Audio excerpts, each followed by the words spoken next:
అంటే నేను ఇక్కడ ఒకటి అడుగుతాను, ఇంత పెద్ద బడ్జెట్ జరుగుతా ఉంటే వేర్ ఇస్ జగన్? జగన్ గారు ఎక్కడ? పవన్ కళ్యాణ్ గారు అక్కడ ఉన్నారు, అసెంబ్లీలోనే ఉన్నారు. శేఖర్ రెడ్డి గారికి అడిగిన దానికి సమాధానం చెప్పాలి. దానిలో ఎటువంటి నేను కూడా సపోర్ట్ చేస్తాను. అయితే జగన్ గారు ఎక్కడ? జగన్ గారు ఏమైపోయారు? జగన్ గారు ఎక్కడ? ఇంత పెద్ద 5 ఏళ్ళు మాజీ ముఖ్యమంత్రిగా చేసిన వ్యక్తి ఇంత పెద్ద బడ్జెట్ ప్రవేశపెడుతుంటే ఆయన ఎటు వెళ్ళిపోయారు? ఆయన కనీసం అక్కడ కూర్చొని ఆ ప్రెస్ మీట్ పెట్టన్నా మొత్తం ప్రజలకు చెప్పచ్చు కదా. ఇప్పుడు శేఖర్ రెడ్డి గారు మాట్లాడినంత మాట్లాడేసేయచ్చు కదా. ఆయన ఎటు వెళ్ళారు? అంటే అది ముఖ్యం కాదా?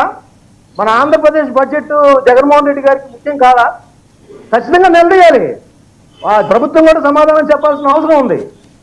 రెండోది సార్, ఇందాక మీరు అడిగారు అంబటి రాంబాబు గారికి సంబంధించి. ఖచ్చితంగా అక్కడ ఆ రోజు అంబటి రాంబాబు గారి మీద కారు మీద ఆమె దరువు వేయటం, ఆవేశంగా రావటం, అది అందరూ కళ్ళకు కట్టినట్టు చూశారు.